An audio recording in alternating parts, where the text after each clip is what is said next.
Welcome to ONS coaching, जहां आपको सारे टॉपिक इजीली समझाए जाएंगे। आज हम समझने वाले हैं क्लास 11 का चैप्टर 2, जिसका नाम है बायोलॉजिकल क्लासिफिकेशन। अब जैसे हमारे अर्थ पे कोई एक ऑर्गेनिज्म तो प्रेजेंट नहीं है, चींटी से लेके जिराफ तक हमारे अर्थ पर प्रेजेंट है। एक बैक्टीरिया जो कि दिखता भी नहीं है, वो भी एक ऑर्गेनिज्म है, वो भी एक लिविंग ऑर्गेनिज्म है। हमने पिछले वाले चैप्टर में सारी क्लासिफिकेशन को पढ़ा था कि प्लांट को हमने अलग निकाला, एनिमल को हमने अलग निकाला किंगडम में, और फिर उनकी स्पीशीज को देखा। तो इस तरह से हमने क्लासिफिकेशन पिछले चैप्टर में करा था। लेकिन अब हम सेकेंड चैप्टर में क्या करेंगे? अब हम इसमें हमारे किंगडम्स को देखेंगे। हमारे पास पिछले वाले चैप्टर में अब तक हमें जो पता है, किंगडम सिर्फ दो थे, एक प्लांटेड और एक एनिमेलिया। प्लांट में प्लांट्स आते थे और एनिमेलिया में सारे एनिमल्स आते थे। लेकिन क्या यहाँ पे किसी बैक्टीरिया की जगह है? बैक्टीरिया ना तो प्लांट में आएंगे ना एनिमल में आएंगे। क्या यहाँ पे किसी फंजाई की जगह है? ना तो प्लांट में आ सकते हैं ना वो एनिमल में आ सकते हैं। यहाँ पे तो जो मशरूम हम खाते हैं, क्या वो सब्जी है? नहीं। तो क्या वो प्लांट एनिमल कुछ तो होगा? वो कुछ भी नहीं है, वो इन दोनों में तो कुछ नहीं है। तो यहाँ पे ना तुम्हारी मशरूम आएगी प्लांट में, ना एनिमल में आएगी।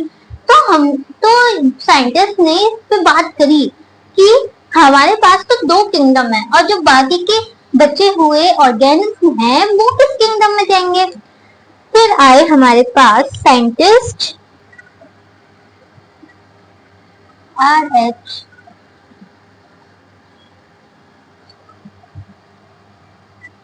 विटेकर।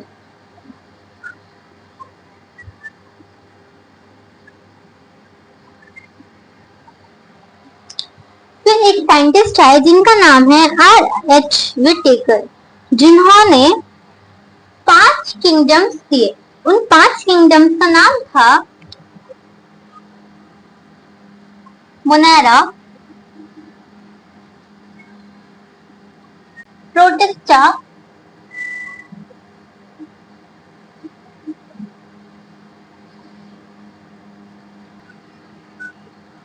फंजाई,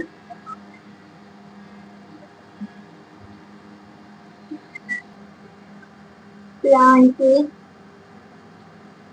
और एनिमल। तो साइंटिस्ट RH विटेकर ने 5 किंगडम दिए, जिसका नाम था मोनेरा, प्रोटिस्टा, फंजाई, प्लांटे और एनिमेलिया। एनिमेलिया में तो एनिमल्स ही आएंगे, प्लांटे में प्लांट, और फंजाई में का नाम सुनते ही हमें लग रहा है कि इसमें फंगस है, फंजाई आएगी इसमें। और प्रोटिस्टा और मोनेरा में क्या आना चाहिए? तो अब हम सबसे पहले इन दोनों को पढ़ने वाले हैं। Monera kingdom. एक और पॉइंट देखो, ये जो पहले हमारे पास दो किंगडम थे, इन दो किंगडम को दिया था लीनियस ने।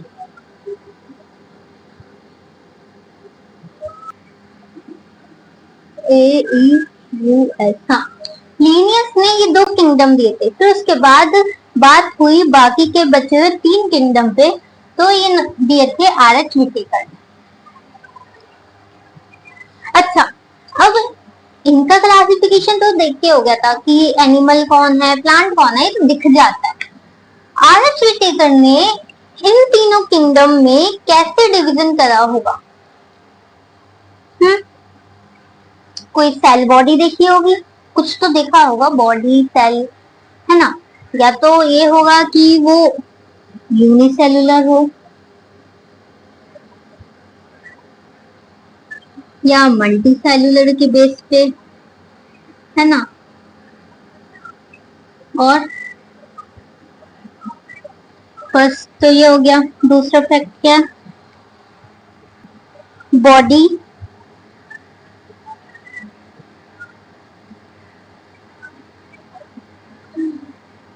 ऑर्गेनाइजेशन के बेसिस पे, और मोड ऑफ न्यूट्रिशन, वो अपना न्यूट्रिशन किस तरह ले रहे हैं, वो खुद बना रहे हैं अपना फूड या किसी दूसरे के द्वारा ले रहे हैं। मोड ऑफ न्यूट्रिशन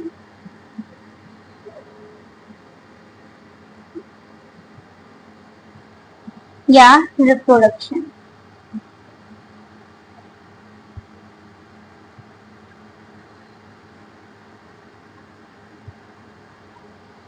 तो इन 4 पॉइंट के बेसिस पे ये क्लासिफिकेशन हुआ था। तो सबसे पहले हम मोनेरा पढ़ेंगे। अब हम पहले किंगडम के बारे में बात करें। पहला किंगडम है किंगडम मोनेरा।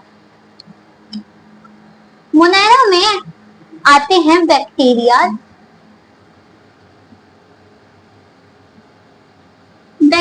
आते हैं,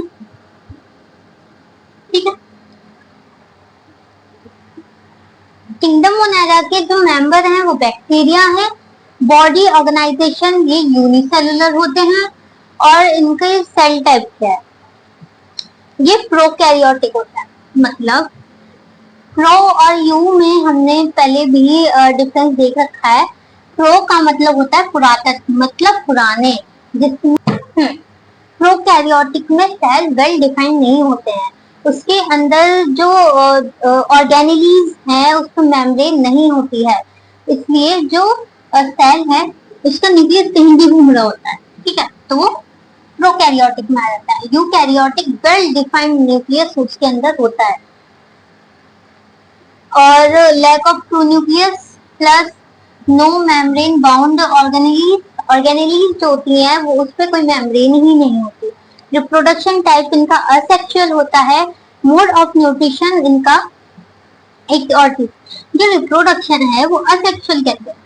देखो बैक्टीरिया की जो ग्रोथ होती है वो कहीं पे भी हो जाती है और बहुत सारी ग्रोथ होती है, ये नहीं कि एक दो नहीं, उनकी ग्रोथ रैपिडली होती है, असेक्सुअली होती है, कभी कभी बाइनरी फिजन की तरह होती है,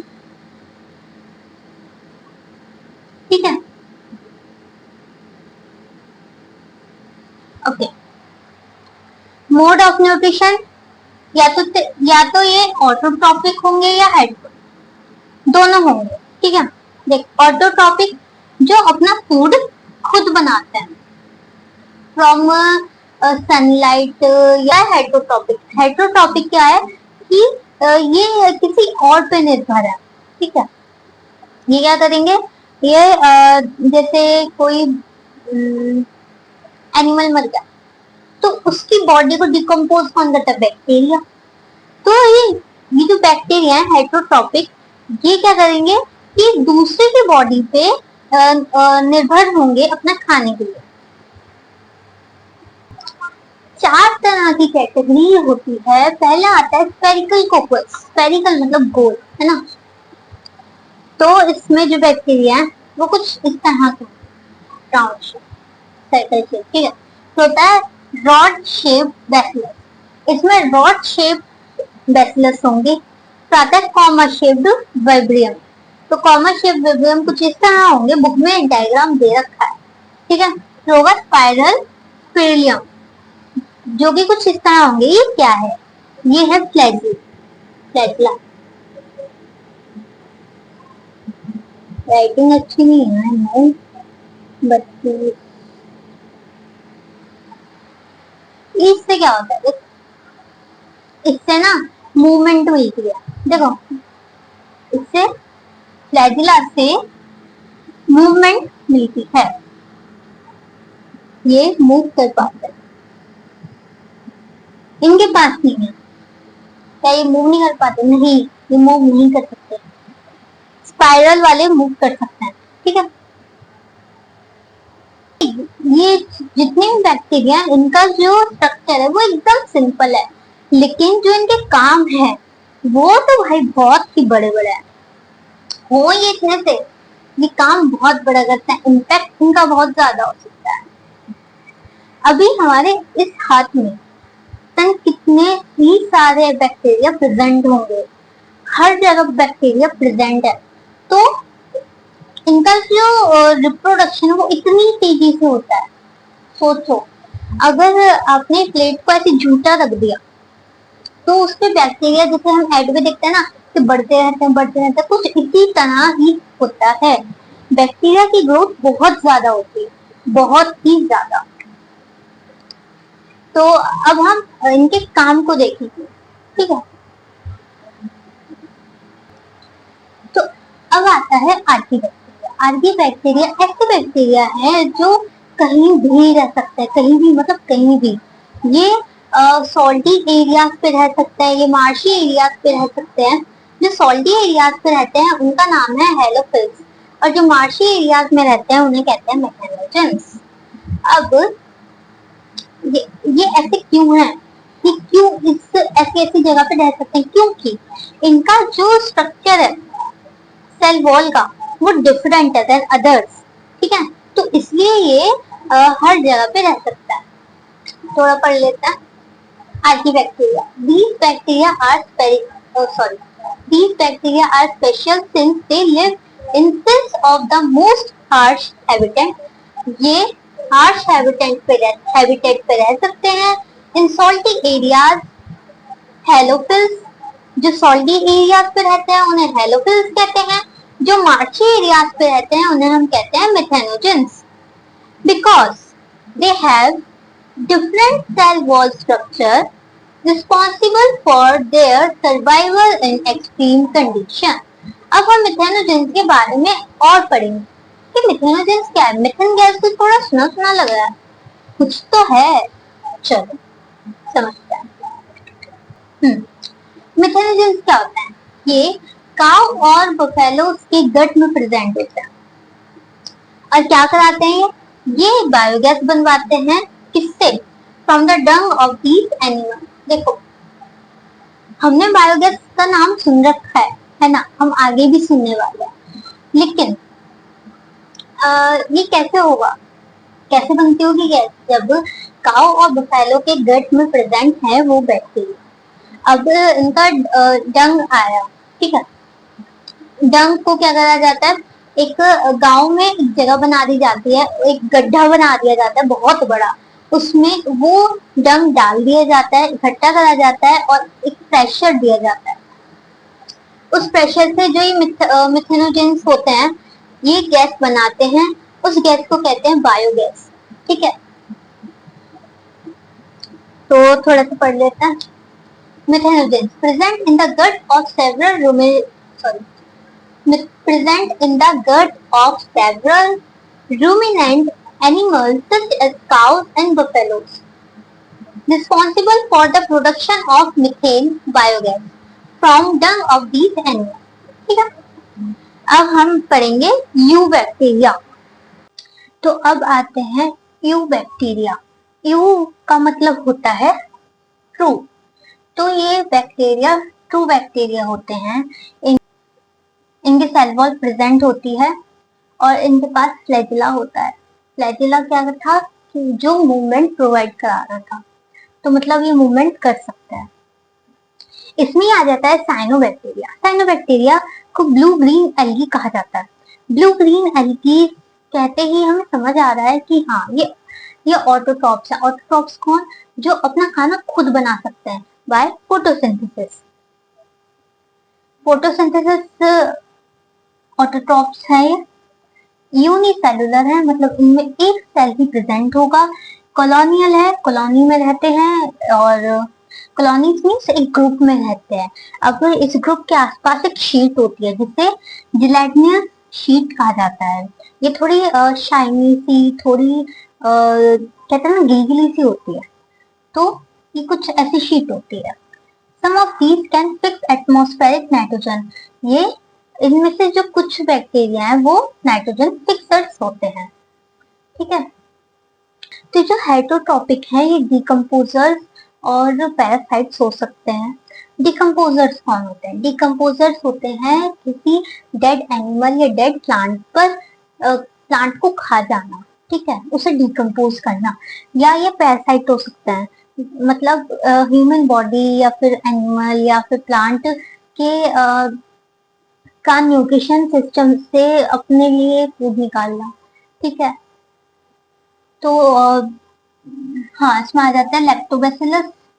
लैक्टोबैसिलस कौन होता है? तो मिल्क में लैक्टोज प्रेजेंट होता है, लैक्टोज को खाने वाले होते हैं लैक्टोबैसिलस। अभी ये क्या करता है, ये ना मिल्क को कर्ड में कन्वर्ट कराता है। फिर दूसरा आता है सैल्मोनेला। सैल्मोनेला कौन होता है? ये पैरासाइट है। ये क्या करता है? ये टाइफाइड करता है, ठीक है। तो एक पूरी थ्योरी लें तो यू बैक्टीरिया में अभी हमने दो बैक्टीरिया पढ़े, cyanobacteria and heterotrophic bacteria. Cyanobacteria photosynthetic autotrophs थे, मतलब ये अपना खाना खुद बना रहे थे, ब्लू ग्रीन एल्गी कहा जाता था। और कॉलोनियल होते हैं, इनकी कॉलोनीज के आसपास जिलेटिनस शीट होती है और एटमोस्फेरिक नाइट्रोजन फिक्स करता है। तो आता है heterotrophic. Heterotrophic they do not make their own food, मतलब ये अपना खाना खुद नहीं बनाते हैं, या तो ये पैरासाइट होते हैं या डिकम्पोजर्स होते हैं। और इसमें आ जाता है लैक्टोबैसिलस सैल्मोनेला। अब हम पढ़ेंगे, अब आते हैं माइकोप्लाज्म, इसका ही यू बैक्टीरिया का ही थर्ड। तो इनमें सेल वॉल नहीं होती और ये सरवाइव कर लेते हैं without oxygen.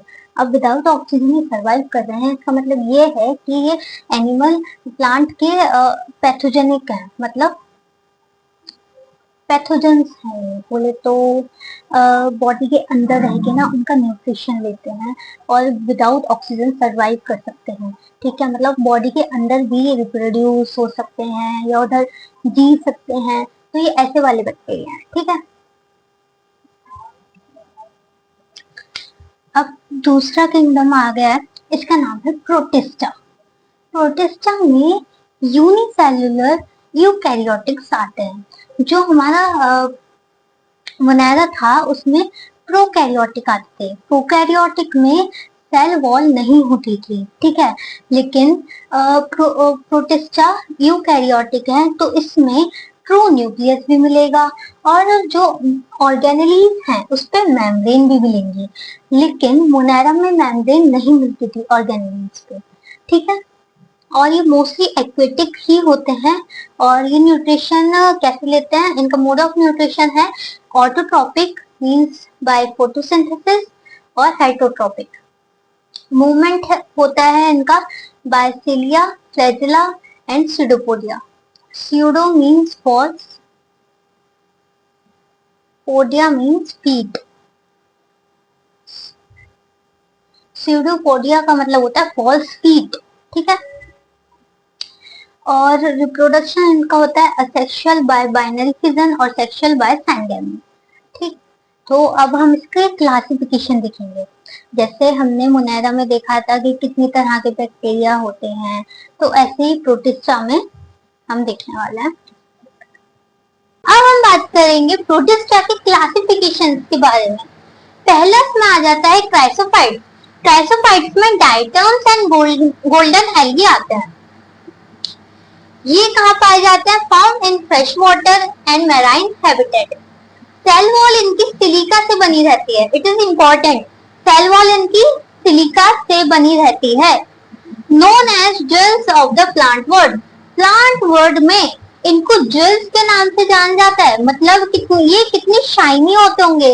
Actually golden algae जो है इसका गोल्डन कलर होता है, तो ये देखने में कितनी सुंदर लगती होगी, तो इसलिए इसे जेल्स ऑफ प्लांट वर्ल्ड कहा जाता है।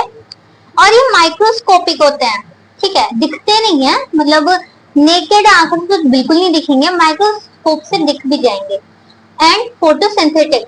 फोटोसिंथेटिक है मतलब ये ऑटोट्रॉप है, ठीक है। For example diatoms and golden algae. अब डायटम्स है क्या? फॉर एग्जाम्पल डायटम्स कुछ इस तरह होता है, इधर से देखना, डायटम्स कुछ इस तरह होता है। अगर हम डायग्राम में देखें तो टू हाफ्स ऐसे ओवरलैप कर रहे होता है, ठीक है। अब ये जो बॉल है इसको कहते हैं फ्रस्ट्यूल। क्या कहते हैं? फ्रस्ट्यूल, ठीक है। ये किस काम आता है? ये काम आता है पॉलिशिंग के और फिल्ट्रेशन के, ठीक है। गोल्डन एल्गी क्या है? गोल्डन एल्गी का कलर गोल्डन होता है ड्यू टू पिगमेंट और ये फोटोसिंथेटिक भी होती है, मतलब ऑटोट्रॉप भी है और हेट्रोट्रॉपिक भी है। ये जो क्राइसोफाइट्स हैं, ये इनकी इम्पोर्टेंस क्या है? इनकी इम्पोर्टेंस ये है कि ये लार्ज अमाउंट में ऑक्सीजन रिलीज करते हैं, ठीक है। तो अगर पूरी थ्योरी देखें तो ये मैराइन हैबिटेट और फ्रेश वाटर में पाए जाते हैं, और ये इसमें गोल्डन एल्गी और डायटम्स आ जाते हैं। इनको ज्वेल्स ऑफ प्लांट वर्ल्ड कहा जाता है। इनकी सेल वॉल सिलिका से बनी रहती है। और क्या करते हैं, ये ऑटोट्रॉप भी होते हैं, हेट्रोट्रॉपिक भी होते हैं। और हाँ, डायटम्स की जो वॉल होती है उसका नाम प्लस्ट्यूल होता है। That's it. हाँ, और ये ऑक्सीजन रिलीज करते हैं in large amount. Second classification है डिनोफ्लैजिलेट।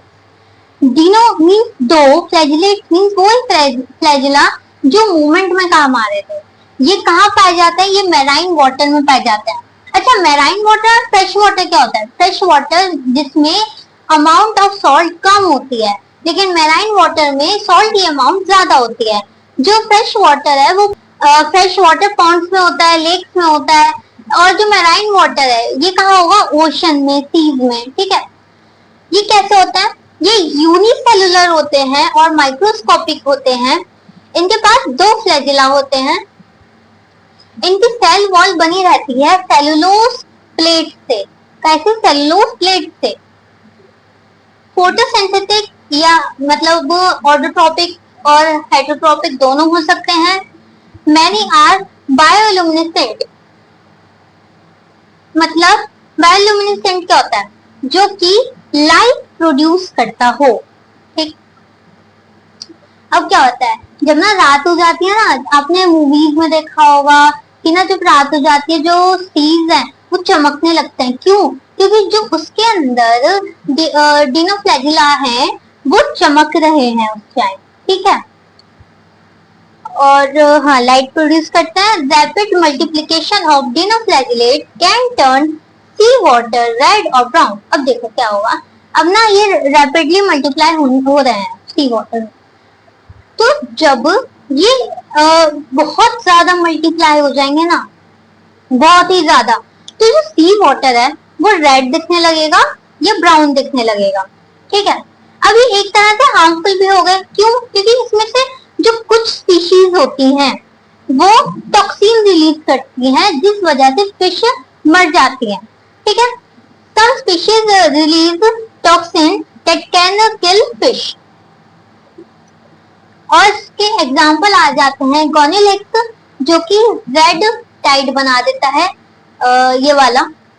और एक होता है नॉक्टिल्यूका, नॉक्टिल्यूका जो कि बायोल्यूमिनेसेंट स्पीशीज होती है, जो क्या कर रही है?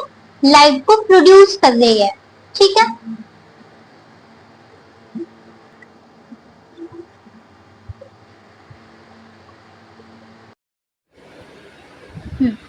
तो अब हम पढ़ेंगे यूग्लिनॉइड।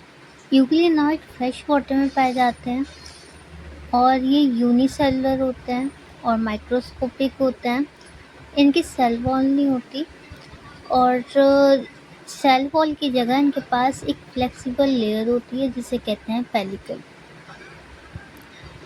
इनके पास फ्लैजिला होता है, और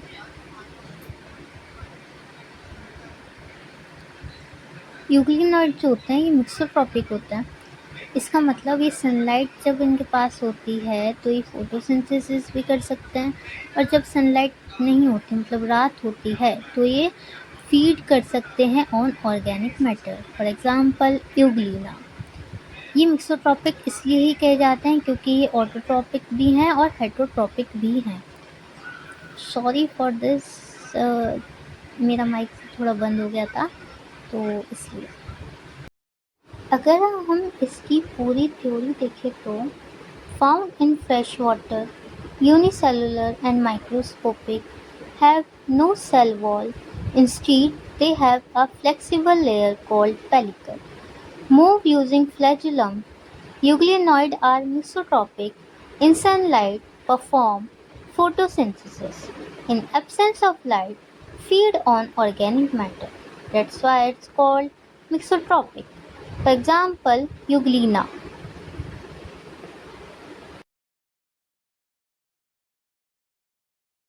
अब स्लाइम मोल्ड क्या है?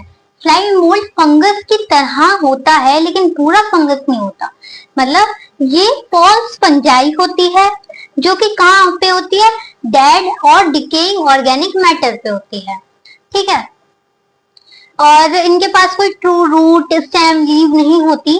ये मूव कर सकते हैं स्लोली लाइक अमीबा। इनकी लाइफ स्टाइल ना 3 पार्ट्स में बटी हुई होती है। कैसे? एक होता है वेजिटेटिव स्टेज, एक होता है रिप्रोडक्टिव स्टेज और एक होता है जर्मिनेशन स्टेज।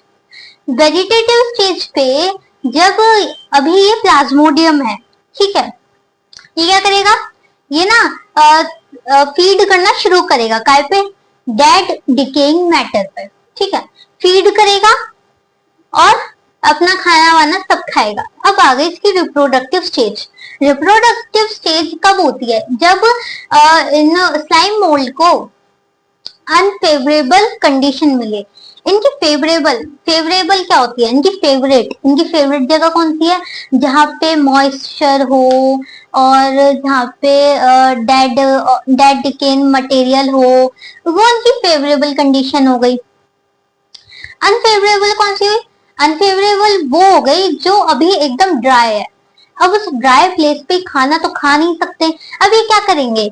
अब ये करेंगे अपने स्पोर्स बनाएंगे और वो स्पोर्स बाद में क्या हो जाएंगे? रिलीज हो जाएंगे एयर में।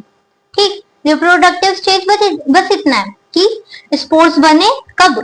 इन अनफेवरेबल कंडीशन में, और वो स्पोर्स रिलीज हो गए कहाँ पे? एयर में। अब तीसरा स्टेज आएगा जर्मिनेशन स्टेज। जर्मिनेशन स्टेज में जो स्पोर्स एयर में रिलीज हो गए थे वो अपनी एक अच्छी सी जगह ढूंढेंगे और वहां जाके लैंड हो जाएंगे। लैंड होके अपने आप को जर्मिनेट करेंगे और क्या बना लेंगे? न्यू स्लाइम मोल्ड, मतलब प्लाज्मोडियम फिर से बना लेंगे। ठीक है, ये हो गया स्लाइम मोल्ड। इसकी थ्योरी देखें तो fungus like protist found on that decaying organic matter do not have true root stem or leaf, can move slowly like an amoeba। Life cycle देखें तो वेजिटेटिव स्टेज जिसे प्लाज्मोडियम कहा जाता है, active feeding stage है, move and engulfs food. Reproductive stage आती है, under unfavourable condition forms spore, then spore are release in air. Germination stage में spores land in suitable place, they germinate and form new slime molds called plasmodium। ठीक है, तो अब इसका fourth देखेंगे। Fourth protista है प्रोटोजोन। ये unicellular होता है, एनिमल लाइक प्रोटिस्ट होता है। ये पहला है जो कि एनिमल लाइक प्रोटिस्ट है। हाँ, ये पहला है जो कि एनिमल लाइक प्रोटिस्टा है। ये सबसे ज्यादा हेट्रोटॉपिक होता है, या ये पैरासाइट होगा या तो ये फूड को ऐसे इंजल्फ करके खाएगा। अब इंजल्फ का मतलब अभी समझाऊंगी। या क्या करेगा? ये मतलब डिपेंड किसी और पे करेगा ये, है ना।